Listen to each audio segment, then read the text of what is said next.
Hi hello friends, ಎಲ್ಲರೂ ಹೇಗಿದ್ದೀರಾ? ನಾನು ನಿಮ್ಮ ಆರಾಮದನ್. ಫ್ರೆಂಡ್ಸ್, ಎಲ್ಲರೂ ಚೆನ್ನಾಗಿದ್ದೀರಾ ಅಂದ್ಕೊಳ್ತೇನೆ. ಮತ್ತೆ ಸ್ನೇಹಿತರೆ, ನಿಮ್ಮ ಸಪೋರ್ಟ್, ನಿಮ್ಮ ಅಭಿಮಾನ ಎಲ್ಲ ಸದಾ ಹೀಗೆ ಇರಲಿ ಅಂತ ಹೇಳ್ತಾ ಇವತ್ತು ಒಂದು ಮುಖ್ಯವಾದ ವಿಷಯದ ಬಗ್ಗೆ ಮಾತಾಡೋಣ. ಯಾಕಂತಂದ್ರೆ ಈ ನಮ್ಮ ಕಾಂಗ್ರೆಸ್ ಸರ್ಕಾರ ನಮ್ಮ ಕರ್ನಾಟಕದಲ್ಲಿ ಇನ್ನು ಏನೆಲ್ಲ ಬೆಳವಣಿಗೆಯನ್ನ ತರ್ತಾ ಇದೆ, ಏನೆಲ್ಲ ಚೇಂಜಸ್ ಅನ್ನ ಮಾಡ್ತಾ ಇದೆ. ಯಾಕಂತಂದ್ರೆ ಒಂದೊಂದು ದಿನಕ್ಕೂ ಒಂದೊಂದು ಕಾನೂನು ಅನ್ನೋದು ಬರ್ತಾ ಇದೆ. ಅದರಲ್ಲೂ ನಮ್ಮ ರೆವೆನ್ಯೂ ಡಿಪಾರ್ಟ್ಮೆಂಟ್ ಅಷ್ಟು ಚೇಂಜಸ್ ಬೇರೆ ಇನ್ನು ಯಾವುದ್ರಲ್ಲೂ ಇಲ್ಲ ಬಿಡಿ. ಆ ತರ ಟೋಟಲಿ ಫೋಕಸ್ ಅನ್ನ ನಮ್ಮ ರೆವೆನ್ಯೂ ಡಿಪಾರ್ಟ್ಮೆಂಟ್ ಮೇಲೆನೆ ಇಟ್ಟಿದ್ದಾರೆ. ಮಾನ್ಯ ಮುಖ್ಯಮಂತ್ರಿಗಳಾಗ್ಬೋದು, ಉಪಮುಖ್ಯಮಂತ್ರಿಗಳಾಗ್ಬೋದು, ನಮ್ಮ ಕಂದಾಯ ಸಚಿವರಾಗ್ಬೋದು. ಯಾಕಂದ್ರೆ ದಿನ ಬೆಳಗಾದ್ರೆ ನೋಡ್ತಾ ಇದ್ದೀವಿ, ದಿನಕ್ಕೊಂದು ಬದಲಾವಣೆ. ಅದೇ ರೀತಿ ಇವತ್ತು ಕೂಡ ಒಂದು ಜನ ಏನೆಲ್ಲನೂ ಇವ್ರ ಬಗ್ಗೆ, ಯಾಕಂತಂದ್ರೆ ಇವರು ತಂದಿರೋ ಒಂದು ಕಾನೂನು ಏನೆಲ್ಲನೂ ವರ್ಕ್ ಆಗ್ತಾ ಇದೆ, ಏನೆಲ್ಲ ಸಂಕಷ್ಟಗಳನ್ನ ಜನಗಳು ಎದುರಿಸ್ತಾ ಇದ್ದಾರೆ, ಅದ್ರ ಬಗ್ಗೆ ಈ ವಿಡಿಯೋದಲ್ಲಿ ನೋಡೋಣ. ಫ್ರೆಂಡ್ಸ್, ಈ ನಮ್ಮ ಕರ್ನಾಟಕ ಸರ್ಕಾರ ಈ ಖಾತಾ ಅನ್ನೋ ಒಂದು ಕಾನ್ಸೆಪ್ಟ್ ಅನ್ನ ಏನ್ ತಂತು, ಅದರಲ್ಲಿ ಬಿ ಖಾತಾ ಅನ್ನೋ ಒಂದು ಕ್ಯಾಟಗರಿ ಎಷ್ಟು ಡೇಂಜರಸ್ ಆಗಿ ಪರಿಣಮಿಸ್ತಾ ಇದೆ ಅಂತ ಅಂದ್ರೆ ಅದು ಹೇಳೋದಕ್ಕೂ ತೀರ್ದು. ಯಾಕಂತಂದ್ರೆ ದಿನ ಬೆಳಗಾಯ್ತು ಅಂತಂದ್ರೆ ಒಂದೊಂದು ಸಂಕಷ್ಟನ ತಂದೊಡ್ತಾ ಇದೆ. ಇವ್ರೇನು ಈ ಟ್ಯಾಕ್ಸ್ ಪರ್ಪಸ್ಗೋಸ್ಕರನೇ ಈ ಬಿ ಖಾತಾವನ್ನ ಅನ್ನೋ ಒಂದು ಕಾನ್ಸೆಪ್ಟ್ ಅನ್ನ ತಗೊಂಡ್ ಬಂದ್ರ, ಅಥವಾ ಜನಗಳಿಗೆ ಉಪಯೋಗ ಆಗ್ಲಿ ಅಂತ ಒಂದು ಕಾನ್ಸೆಪ್ಟ್ ಅಂತಂದವ್ರ, ಖಂಡಿತ ಅದು ಅರ್ಥ ಆಗ್ತಾ ಇಲ್ಲ. ಯಾಕಂದ್ರೆ ದಿನ ಬೆಳಗಾದ್ರೆ ಒಂದೊಂದು ಸಂಕಷ್ಟ ಅನ್ನೋದು ಜನ ಎದುರಿಸೋ ತರ ಆಗಿದೆ. ಈ ಬಿ ಖಾತೆಯಿಂದ ಏನೆಲ್ಲನೂ ಜನ ಸಂಕಷ್ಟಗಳನ್ನ ಅನುಭವಿಸ್ತಾ ಇದ್ದಾರೆ, ಅದ್ರ ಬಗ್ಗೆನೇನೆ ನೋಡೋಣ. ಫ್ರೆಂಡ್ಸ್, ನಮ್ಮ ಕರ್ನಾಟಕ ಸರ್ಕಾರ ಈ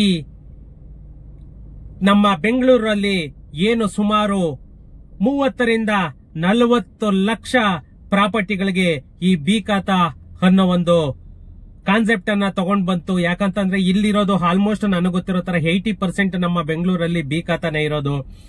ಈ ನಮ್ಮ ಬಿ ಖಾತಾಗೆ ಏನೆಲ್ಲ ಗೊಂದಲಗಳು ಮುಂದುವರಿತಾ ಇದೆ. ಯಾಕಂತಂದ್ರೆ ಮೊದಲಾದ್ರೂ ಇವ್ಯಾವ್ದು ರೂಲ್ಸ್ ರೆಗ್ಯುಲೇಷನ್ ಇರ್ಲಿಲ್ಲ. ಅದರಿಂದ ಜನಗಳು ಅಟ್ಲೀಸ್ಟ್ ಸಂತೃಪ್ತಿಯಿಂದ ಆದ್ರೂ ಇದ್ರು, ಖಾತಾ ಇರ್ಲಿ ಬಿಡ್ಲಿ ಒಂದು ನೆಮ್ಮದಿಯಾಗಾದ್ರೂ ಇದ್ರು. ಬಟ್ ಆ ನೆಮ್ಮದಿನೂ ಹಾಳಾಗೋಗಿದೆ. ಸ್ನೇಹಿತರೆ, ಈ ಬಿ ಖಾತೆಗೆ ಸಂಬಂಧಪಟ್ಟಂತೆ ಏನೆಲ್ಲ ಸೌಕರ್ಯಗಳನ್ನ ನೀಡ್ತೀವಿ ಅಂತ ನಮ್ಮ ಕರ್ನಾಟಕ ಸರ್ಕಾರ ಹೇಳಿತ್ತು. ಆದ್ರೆ ಈ ಬಿ ಖಾತಾಗೆ ನಮ್ಮ ಕರ್ನಾಟಕ ಸರ್ಕಾರ ಬೆಸ್ಕಾಂ ಇಂದ ತಾತ್ಕಾಲಿಕ ಸಂಪರ್ಕವನ್ನು ಕೂಡ ಕೊಡಬಾರ್ದು ಅಂತಂದು ಹೇಳ್ಬಿಟ್ಟು ಎಲ್ಲ ಕಡೆಗೂ ಇದು ಮಾಡ್ತಾ ಇದ್ದಾರೆ. ಯಾಕಂತಂದ್ರೆ ಅದು ಯಾವುದೇ ತರ ಸರ್ಕ್ಯುಲರ್ ಆಗಿಲ್ಲ. ತಾತ್ಕಾಲಿಕವಾಗಿ ಕೊಡಬಾರ್ದು, ಟೆಂಪರವರಿ ಕನೆಕ್ಷನ್ ಅಂತ ಏನ್ ಹೇಳ್ತೀವಿ ಅದನ್ನ ಕೊಡಬಾರ್ದು ಅಂತ ಯಾವುದೇ ಸರ್ಕ್ಯುಲರ್ ಆಗಿಲ್ಲ. ಆದ್ರೂ ಕೂಡ ಬೆಸ್ಕಾಂ ಅವರು ತಾತ್ಕಾಲಿಕ ಕನೆಕ್ಷನ್ ಅನ್ನ ಕೊಡ್ತಾ ಇಲ್ಲ. ಅದಕ್ಕೆ ನಿಮ್ಗೆ ಸಿಸಿ ಕೊಡಿ, ಓಸಿ ಕೊಡಿ, ಮತ್ತೆ ಪ್ಲಾನ್ ಅಪ್ರೂವಲ್ ಕೊಡಿ ಅಂತ ಎಲ್ಲಾನು 100 ಕ್ವಶನ್ ಅನ್ನ ಬೆಸ್ಕಾಂ ಅವರು ಮಾಡ್ತಿದ್ದಾರೆ. ಅದರಿಂದ ಜನ ಪರದಾಡೋ ಪರಿಸ್ಥಿತಿಗೆ ಬಂದಿದೆ. ಮತ್ತೆ ಅದೇ ರೀತಿ BWSSB ಕಲೆಕ್ಷನ್, ಮತ್ತೆ ನಿಮ್ಗೆ ವಾಟರ್ ಕಲೆಕ್ಷನ್, ಇವು ಎಲ್ಲ ಕೂಡ ಒಂದೊಂದು ಸಮಸ್ಯೆನ ಕೂಡ ತಂದೊಡ್ತಾ ಇದೆ. ಯಾಕಂದ್ರೆ ಈ ಬಿ ಖಾತಾ ಅನ್ನೋ ಒಂದು ಮುಂಚೆ ಏನಿತ್ತು, ಆ ಬಿ ಖಾತಾದಲ್ಲಿ ಯಾವುದೇ ಸಮಸ್ಯೆ ಇರ್ಲಿಲ್ಲ. ಆದ್ರೆ ಇವತ್ತು ಇವರು ಈ ಖಾತಾ ಅನ್ನೋ ಒಂದು ಕಾನ್ಸೆಪ್ಟ್ ಅನ್ನ ತಂದು ಇಷ್ಟೆಲ್ಲ ರಾಮಾಯಣ ಅನ್ನೋದನ್ನ ಒಂದು ಸೃಷ್ಟಿ ಮಾಡಿದ್ದಾರೆ. ಯಾಕಂತಂದ್ರೆ ಇನ್ನು ಮುಂದೆ ಬಿ ಖಾತಾ ಯಾರಿಗೆಲ್ಲ ಇದೆ ಅವರಿಗೆ ಟೆಂಪರವರಿ ಕಲೆಕ್ಷನ್ ಕೂಡ ಸಿಗೋದಿಲ್ಲ ಅನ್ನೋ ಒಂದು ಊಹಾಪೋಹಗಳು ತುಂಬಾನೇ ಹರಿದಾಡ್ತಾ ಇದೆ. ಅದು ಕನ್ಫರ್ಮೇಶನ್ ಅಂತನೂ ಸಿಕ್ಕಿಲ್ಲ. ಯಾಕಂತಂದ್ರೆ ನಾನು ಸುಮಾರು ಕಡೆಗೆ ನೋಡಿದೆ, ಯಾವುದೇ ಸರ್ಕ್ಯುಲರ್ ಅನ್ನೋದು ಅವರಿಗೆ ಬೆಸ್ಕಾಂ ಅವರಿಗೆ ಗವರ್ನಮೆಂಟ್ ಇಂದ ಹೋಗಿಲ್ಲ. ಈ ನಮ್ಮ ಕರ್ನಾಟಕ ಸರ್ಕಾರ ಅಕ್ರಮ, ಅನಧಿಕೃತ ಮತ್ತೆ ರೆವಿನ್ಯೂ ಪ್ರಾಪರ್ಟೀಸ್ಗೆ ಏನು ಈ ಬಿ ಖಾತಾ ಮತ್ತೆ ಈ ಖಾತಾ ಅನ್ನೋದನ್ನ ಪರಿಚಯ ಮಾಡ್ತು. ಆದ್ರೆ ಈ ಮೊದಲ 3 ತಿಂಗಳಲ್ಲಿ ಸುಮಾರು 2ರಿಂದ 3 ಲಕ್ಷ ಪ್ರಾಪರ್ಟಿಗಳಿಗೆ ಬಿ ಖಾತಾ ಅನ್ನೋದನ್ನ ಇಶ್ಯೂ ಮಾಡ್ತು. ಇವಾಗ ಮತ್ತೆ 3 ತಿಂಗಳ ಅವಧಿಯನ್ನು ಕೂಡ ಇವರು ವಿಸ್ತರಣೆ ಮಾಡಿದ್ದಾರೆ. ಆದರೆ ತಾಂತ್ರಿಕ ಸಮಸ್ಯೆಗಳು, ವಿವಿಧ ಸಮಸ್ಯೆಗಳನ್ನ ಈ ಬಿ ಖಾತಾ ಅನ್ನೋದು ತಂದೊಡ್ತಾ ಇದೆ. ಯಾಕಂತಂದ್ರೆ ಇದಕ್ಕೆ ಸರ್ಕಾರದಿಂದ ಯಾವುದೇ ಒಂದು ಪರಿಹಾರ ಅನ್ನೋದು ಕೂಡ ಸಿಗ್ತಾ ಇಲ್ಲ. ಈ ನಮ್ಮ ಕರ್ನಾಟಕ ಸರ್ಕಾರ ಈ ಅಕ್ರಮ ಆಸ್ತಿಗಳಿಗೆ ಒಂದು ಬಾರಿ ತೆರಿಗೆ ಏನು ಪೆನಾಲ್ಟಿ ಕಟ್ಟಿ ಅದನ್ನ ಬಿ ಖಾತಾ ಅನ್ನೋ ವ್ಯವಸ್ಥೆಯನ್ನ ತಗೊಂಡ್ ಬಂತು. ಯಾಕಂತಂದ್ರೆ ಪೆನಾಲ್ಟಿ ಕಟ್ಬಿಟ್ಟು ನೀವು ಒನ್ ಟೈಮ್ ಟ್ಯಾಕ್ಸ್ ಕಟ್ಟಿದ್ರೆ ನಿಮ್ಗೆ ಖಾತಾ ಮಾಡ್ತೀವಿ ಅಂತಂದೇಳಿ ಎಲ್ಲಾನು ಜನಗಳಿಗೆ ಪರಿಚಯಿಸ್ತು. ಆದರೆ ಈ ಬೆಸ್ಕಾಂ ಆಗ್ಬೋದು, ಜಲಮಂಡಳಿಯಿಂದ ಆಗ್ಬೋದು, ಸುಮಾರು ಸಮಸ್ಯೆಗಳನ್ನ ಈ ಬಿ ಖಾತಾ ಪ್ರಾಪರ್ಟಿ ಓನರ್ಸ್ ಅನುಭವಿಸೋ ಪರಿಸ್ಥಿತಿಗೆ ಬಂದಿದೆ. ಮತ್ತೆ ಈ ನಮ್ಮ ಸರ್ಕಾರ ಒಂದು ಬಾರಿಗೆ ಮಾತ್ರನೇ ನಾವು ಪೆನಾಲ್ಟಿ ಟ್ಯಾಕ್ಸ್ ಅನ್ನ ತಗೊಳ್ತೀವಿ. ತಗೊಂಡು ಪ್ರತಿಯೊಬ್ಬರು ಕೂಡ ಬೆಸ್ಕಾಂ ಆಗ್ಬೋದು, ಜಲಮಂಡಳಿ ಆಗ್ಬೋದು, ಅಥವಾ ನಕ್ಷೆ ಆಗ್ಬೋದು, ಅಥವಾ ಲೋನ್ ಆಗ್ಬೋದು, ಪ್ರತಿಯೊಂದು ಫೆಸಿಲಿಟೀಸ್ ಕೂಡ ಸಿಗುತ್ತೆ ಅಂತ ಹೇಳೇನೆ ಫಸ್ಟ್ ಇವರೆಲ್ಲಾನು ಪರಿಚಯಿಸಿದ್ದು. ಯಾಕಂದ್ರೆ ಸುಮಾರು ಕಡೆ ಎಲ್ಲಾನು ಇವರು ಈ ಬಿ ಖಾತಾಗೆ ಏನೆಲ್ಲ ಫೆಸಿಲಿಟಿಗಳು ಕೊಡ್ತೀವಿ ಅಂತ ಹೇಳಿತ್ತು, ಅದು ಯಾವುದು ಕೂಡ ಇವತ್ತು ಸಿಗೋ ಚಾನ್ಸಸ್ ಇಲ್ಲ. ಅದು ಒಂದು ದೊಡ್ಡ ತಲೆನೋವಾಗೇನೆ ಪರಿಣಮಿಸಿದೆ ಅಂತಲೇನೆ ಹೇಳಬೇಕು. ಈ ಬಿ ಖಾತಾಯಿಂದ ಬೆಸ್ಕಾಂ ಅವರು ಯಾಕೆ ಈ ತರ ಆಟ ಆಡ್ತಿದ್ದಾರೆ? ಬೆಸ್ಕಾಂ ಅವರಿಗೆ ಏನಾದ್ರೂ ಅವರಿಗೆ ಸರ್ಕ್ಯುಲರ್ ಏನಾದ್ರೂ ಹೋಗಿದ್ಯಾ, ಸರ್ಕಾರದಿಂದ ಆದೇಶ ಅನ್ನೋದು ಹೋಗಿದ್ಯಾ ಅಂತಂದ್ರೆ ಖಂಡಿತ ಇಲ್ಲ. ಯಾಕಂದ್ರೆ ಈ ಬಿ ಖಾತಾ ಇರೋ ಪ್ರಾಪರ್ಟಿಗಳಿಗೆ ತಾತ್ಕಾಲಿಕವಾಗಿ ಬೆಸ್ಕಾಂ ಫೆಸಿಲಿಟಿ ಕೊಡಬಾರ್ದು ಅಂತ ಹೇಳ್ಬಿಟ್ಟು ಯಾವುದೇ ಸರ್ಕ್ಯುಲರ್ ಕೂಡ ಹೋಗಿಲ್ಲ. ಆದ್ರೂ ಕೂಡ ಬೆಸ್ಕಾಂ ಅವರಾಗ್ಬೋದು, ಜಲಮಂಡಳಿ BWSSB ಅವರಾಗ್ಬೋದು, ಅದೆಲ್ಲನೂ ಪ್ರೈವೇಟ್ ಸೆಕ್ಟರ್ಸ್, ಅದೆಲ್ಲನೂ ಅಂಡರ್ ಗವರ್ನಮೆಂಟ್ ಮಾತ್ರ ಕೆಲಸ ಮಾಡುತ್ತಷ್ಟೇ. ಆದ್ರೆ ಪ್ರೈವೇಟ್ ಸೆಕ್ಟರ್ ಅವ್ರಿಗಿಷ್ಟ ಬಂದಂಗೆ ಆಟ ಆಡ್ತಾ ಇದ್ದಾರೆ. ಇವರೆಲ್ಲೇ ಅಲ್ಲಿ ಹೋಗಿ BWSSB ಹತ್ರ ಹೋಗಿ ಬೆಸ್ಕಾಂ ಹತ್ರ ಹೋದ್ರೆ ಕೇಳ್ತಿರೋದು CC OC ಮತ್ತೆ ನಂಬಿಕಾರ್ಹ ಪ್ಲಾನ್ ನಕ್ಷೆ, ಅನುಮೋದನೆ ಆಗಿರುವಂತಹ ನಕ್ಷೆಯನ್ನ ಕೊಡಿ. ಆ ನಕ್ಷೆ ಅಪ್ಲೋಡ್ ಆಗಿರಬೇಕು. ಮತ್ತೆ BBMP ಇಂಜಿನಿಯರ್ ಅದನ್ನ ಪರಿಶೀಲನೆ ಮಾಡಿರಬೇಕು.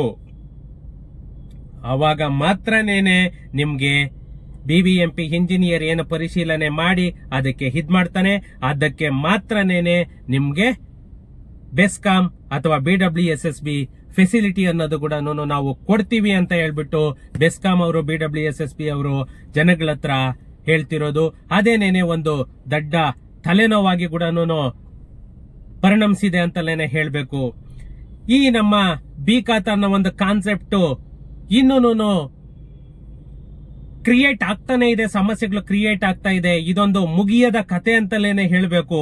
ಯಾಕಂತ ಅಂದ್ರೆ ಏನೆಲ್ಲ ಸಂಕಷ್ಟನ ತಂದೊಡ್ತಾ ಇದೆ ಅಂತಂದ್ರೆ ಯಾರು ಊಹಿಸಕ್ಕೂ ಆಗಲ್ಲ. ಇನ್ನು ಜನ್ಮದಲ್ಲೂ ಕೂಡ ಇನ್ನೊಂದು ಈ ಗವರ್ನಮೆಂಟ್, ಇಂಥ ಗವರ್ನಮೆಂಟ್, ಈ ಕಾಂಗ್ರೆಸ್ ಸರ್ಕಾರ ಬೇಡ ಅನ್ನೋ ಒಂದು ಟಾಕ್ ಬರ್ತಾ ಇದೆ ಜನಗಳ ಹತ್ರ. ಯಾಕಂತ ಅಂದ್ರೆ ಇವ್ರು ಈ ಪ್ಲಾನ್ ಮಾಡ್ತಿದ್ದಾರೆ 100%, ಅದೆಲ್ಲಾನು ಒಳ್ಳೆ ಪ್ಲಾನ್ ಏನೇ. ಬಟ್ ಅದನ್ನ ಪ್ರೀ ಪ್ಲಾನ್ ಮಾಡದೆ ಇವರು ಕರೆಕ್ಟ್ ಆಗಿ ಅದನ್ನ ಇದು ಮಾಡದೆ ಜಾರಿಗೆ ತರ್ತಿರೋದೇನೇನೆ ದೊಡ್ಡ ತಲೆನೋವಾಗಿರೋದು. ಯಾವುದೇ ಫೆಸಿಲಿಟಿ ಕೂಡ ಸಿಗ್ತಿಲ್ಲ. ಒಂದು ರಿಜಿಸ್ಟ್ರೇಷನ್ ಆಗ್ತಾ ಇಲ್ಲ, ಒಂದು ಲೋನ್ ಆಗ್ತಾ ಇಲ್ಲ, ಒಂದು ಕನ್ಸ್ಟ್ರಕ್ಷನ್ ಮಾಡೋದಕ್ಕೆ ಒಂದು ಪ್ಲಾನ್ ಅಪ್ರೂವಲ್ ಸಿಗ್ತಾ ಇಲ್ಲ, ಒಂದು CC ಸಿಗ್ತಾ ಇಲ್ಲ, ಒಂದು OC ಸಿಗ್ತಾ ಇಲ್ಲ ಅಂತ ಅಂದ್ರೆ ಇಷ್ಟ ಮಾತ್ರಕ್ಕೆ ನಾವೆಲ್ಲಾನು ಏನಕ್ಕೆ ಇದ್ ಮಾಡ್ಬೇಕು? ಇವ್ರಿಗೆ ತರೋದಕ್ಕೆ ಯಾರು ಹೇಳಿದ್ರು ಬಿ ಖಾತಾ ಅನ್ನೋದ್ರನ್ನ? ಟ್ಯಾಕ್ಸ್ ಕಟ್ಟಿಸ್ಕೋಬೇಕಾಗಿತ್ತು. ಅದೇನೋ ಎ ಖಾತಾ ಬಿ ಖಾತಾ ಅನ್ನೋದು ಮೊದ್ಲಿತ್ತು, ಅದನ್ನ ಹಂಗೆ ಕಂಟಿನ್ಯೂ ಮಾಡ್ಬೇಕಾಗಿತ್ತು. ಇವ್ರಿಗೇನ್ ಕಂಪ್ಯೂಟರೈಸ್ ತಗೋಬಾ ಅಂತ ಯಾರಾದ್ರೂ ಹೇಳಿದ್ರಾ? ಇವಾಗ ಇವ್ರು ತಂದಿದ್ದಾರೆ, ಓಕೆ, ನಾವು ಇದೆಲ್ಲಾನು ಮೋಸ ಹೋಗೋದ್ರನ್ನೆಲ್ಲಾನು ನಾವು ಅವಾಯ್ಡ್ ಮಾಡ್ತೀವಿ, ಇದು ಮಾಡ್ತೀವಿ, ಅದು ಮಾಡ್ತೀವಿ, ಅದೆಲ್ಲಾನು ಓಕೆ, 100% ಐ ಆಮ್ ಅಗ್ರೀಡ್. ಅದ್ರ ಬಗ್ಗೆ ನಾಟ್ ಬಾದರ್ ಇಟ್, ಅದ್ರ ಬಗ್ಗೆ ತಲೆ ಕೆಡಿಸ್ಕೊಳ್ಳೋದು ಬೇಡ. ಬಟ್ ಅದ ಸಮಸ್ಯೆನ ನೀವು ಪರಿಹಾರ ಮಾಡ್ತಾ ಇದ್ದೀರಾ? ನಿಮ್ ಕೈಲಿ ಆಗ್ತಾ ಇದೆಯಾ? ಅದು ಇಂಪಾರ್ಟೆಂಟ್ ಆಗ್ತಾ ಇದೆ. ಯಾಕಂತಂದ್ರೆ ಇವತ್ತು ಮೊದ್ಲಿಗೆಲ್ಲಾನು ಅವ್ರಿಗೆ ಇಷ್ಟ ಬಂದಂಗ್ ಸೈಟ್ ಸೇಲ್ ಮಾಡ್ಕೊಳ್ಳೋರು, ಅವ್ರಿಗೆ ಇಷ್ಟ ಬಂದಾಗ ಲೋನ್ ತಗೊಳ್ಳೋರು, ಅವ್ರಿಗೆ ಇಷ್ಟ ಬಂದಾಗ ಕನ್ಸ್ಟ್ರಕ್ಷನ್ ಮಾಡ್ಕೊಳ್ಳೋರು, ಯಾವ್ದು ಮಾಡಕ್ಕಾಗದೆ ಜನ ಕೆಲಸ ಕಾರ್ಯ ಬಿಟ್ಟು ಬರೀ ಇದೊಂದಕ್ಕೇನೆ ಹಲಿಯೋ ಪರಿಸ್ಥಿತಿಗೆ ಬಂದ್ಬಿಟ್ಟಿದ್ದಾರೆ. ಯಾಕಂದ್ರೆ ಎಷ್ಟೋ ಜನ ಮೆಡಿಕಲ್ಗೆ ಬೇಕು, ಎಷ್ಟೋ ಜನ ಮಕ್ಕಳು ಮದುವೆ ಮಾಡಬೇಕು, ಎಷ್ಟೋ ಜನ ಸಾಲ ಸೋಲ ತೀರ್ಸ್ಕೋಬೇಕು. ಇಂಥದ್ದಕ್ಕೆಲ್ಲಾನು ಇವರು ದೊಡ್ಡ ತಲೆನೋವಾಗೇನೆ ಪರಿಣಮಿಸಿದಾನೆ ಅಂತಲೇನೆ ಈ ಸರ್ಕಾರಕ್ಕೆ ಒಂದು ನಿಜವಾಗೂ ಚೀಮಾರಿನೇ ಹಾಕಬೇಕು ಅಂತಲೇನೆ ಹೇಳಬೇಕು. ಯಾಕಂದ್ರೆ ಇವ್ರು ಯಾವುದೇ ತರಲಿ ಜನಗಳಿಗೆ ಉಪಯೋಗ ಆಗುವಂತ ತಂದಿದ್ದಾರೆ, ಬಟ್ ಅದನ್ನ ಇವರು ಪಕ್ಕಾ ಮಾಡ್ತಾ ಇಲ್ಲ. ಅದು 100% ಪ್ರಾಬ್ಲಮ್ ಆಗ್ತಾ ಇರೋದು ಅದು. ಇವರಿಗೆ ತಂದಿರೋ ಆ ಪ್ಲಾನು ಅದನ್ನ ಯಾವ ರೀತಿ ಸಕ್ಸಸ್ ಮಾಡಬೇಕು ಅನ್ನೋದು ನಿಜವಾಗೂ ಇವರಿಗೆ ಅದು ವರ್ಕೌಟ್ ಆಗ್ತಾ ಇಲ್ಲ. ಏನಿದೆ ಅದು ಟ್ಯಾಕ್ಸ್ ಒಂದು ಕಟ್ಕೊಂಡು ಹಿದ್ ಮಾಡ್ಕೊಂಡಿದ್ರೆ ಮುಗ್ದೋಗಿತ್ತು, ಇಷ್ಟೆಲ್ಲ ರಾಧ ಅಂತ ಆಗ್ತಾ ಇರ್ಲಿಲ್ಲ. ಬಟ್ ಇವರು ಏನ್ ಮಾಡ್ತಾ ಇದಾರೆ ಇವರಿಗೆ ಗೊತ್ತಾಗಬೇಕು. ಜನಗಳ ಸಮಸ್ಯೆ ಬಗ್ಗೆ ಅಂತೂ ಯಾವುದೇ ಒಬ್ಬ ಮಿನಿಸ್ಟರ್ ಎಲ್ಲೂ ಮಾತಾಡಿದ್ದೆ ನೋಡಿಲ್ಲ ನಾನು. ಯಾವುದೇ ಒಂದು ಚಾನೆಲ್ ಅಲ್ಲೂ ಕೂಡ ಈ ಡಿ.ಕೆ. ಶಿವಕುಮಾರ್ ಅವರಂತೂ ಹೆಂಗ ಬರೀ ದರ್ಪತೋರೇ ಮಾತಾಡ್ತಾರೆ ಅವರು. ಯಾವತ್ತೂ ಜನಗಳ ಸಮಸ್ಯೆ ಏನಿದೆ ಅಂತ ಎಲ್ಲಾದ್ರೂ ಒಂದತ್ರ ಕೇಳಿರೋ ಜನಪ್ರತಿನಿಧಿ ಅನ್ನೋರೇ ಇಲ್ಲ. ಜನಗಳ ಸಮಸ್ಯೆ ಏನಾಗ್ತಾ ಇದೆ ಇವತ್ತು ನಮ್ಮ ಬೆಂಗಳೂರು ಸಮುದ್ರ ಆಗ್ತಾ ಇದೆ. ಎಲ್ಲ ಕಡೆ ಹಡಗಲ್ಲಿ ಓಡಾಡ್ಬೇಕು, ಬೋಟ್ಗಳು ಇಟ್ಕೋಬೇಕು ಇನ್ಮೇಲೆ, ಗಾಡಿ ಕಾರ್ ಇಟ್ಕೊಳ್ಳೋ ಬದಲಿಗೆ. ಆ ತರ ಪರಿಸ್ಥಿತಿ ಬಂದ್ರು ಕೂಡ ಈ ನೆಲಕ್ ಬಿದ್ರು ಮೀಸೆ ಮಣ್ಣಾಗಿಲ್ಲ ಅಂದ್ರಂತೆ, ಹಂಗೆ ಇವ್ರದ್ದು ಯಾರು ಹೇಳಲಿಕ್ಕಾಗಲ್ಲ. ಆ ತರ ಪರಿಸ್ಥಿತಿಗೆ ತಂದೊಟ್ಟಿದ್ದಾರೆ. ಯಾಕಂದ್ರೆ ಒಬ್ರು ಮನೆ ಕಟ್ಟಬೇಕಂದ್ರೂ ಯೋಚನೆ ಮಾಡ್ಬೇಕಾಗಿದೆ, ಒಂದ್ ಸೈಟ್ ಸೇಲ್ ಮಾಡ್ಬೇಕಂದ್ರೂ ಇದಾಗಿದೆ. ಆ ಪರಿಸ್ಥಿತಿಗಳು ಕೇಳ್ತಾ ಇದ್ರೇನೆ ತಲೆ ಗಿರ್ ಅನ್ನುತ್ತೆ. ಫ್ರೆಂಡ್ಸ್, ಸಿಗೋಣ ನೆಕ್ಸ್ಟ್ ವಿಡಿಯೋದಲ್ಲಿ. Thank you.